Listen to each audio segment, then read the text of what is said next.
Tere, mina olen Priit. Ma töötan Eesti Teadusagentuuris ETIS-e osakonnas.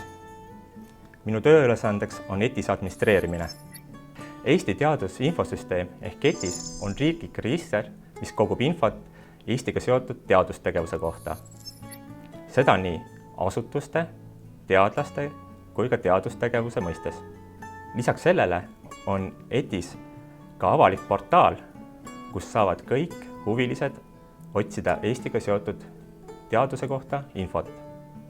ETIS on teadlasele kasulik mitmel põhjusel. Esiteks saavad kõik teadlased meie portaalis avaldada oma andmed CV kujul.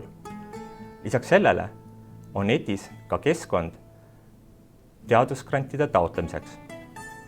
Peale muu olulise info saavad kasutajad ka otsida endale koostööpartnerid ETIS-est.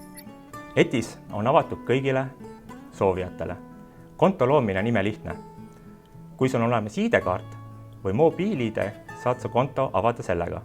Juhul, kui sul neid veel ei ole, tuleks sul võtta ühendust ETIS abitoega ja me saame sulle konto avada. ETIS-e põhifunktsionaalsused on järgmised.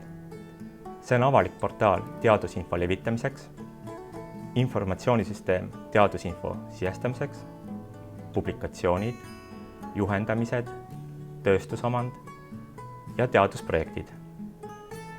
Kuna me oleme riiklik register, siis enamus infot on meil valideeritud, mis teeb meid usaldusväärseks infosüsteemiks. ETIS-e kasutajaliides on kakskeelne, eestikeelne ja inglisekeelne. ETIS-es on kasutuses kahte sorti klassifikaatorid.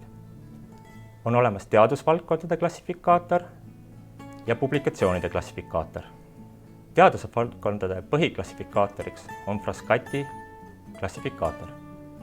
Publikatsioonide klassifikaator määrab ära publikatsiooni mõjukuse. Esmalt on publikatsioonid klassifitseeritud tüübi järgi. Ajakirjaartiklid, raamatud monograafiad ja kogumiku artiklid. Juhul, kui teil tekib küsimusi klassifitseerimise kohta, palun võtke ühendust oma asutuse teadus-arendusosakonnaga ja või ETIS abitoega. ETIS-el on ka tehniline tugi ja te olete alati oodatud meiega ühendust võtma. Pöörduda võib meie poole nii eesti kui ka inglise keeles. Kutsume teid ETIS kasutama. Loodame, et ETIS-est on abi teie teadlaskarjäärile.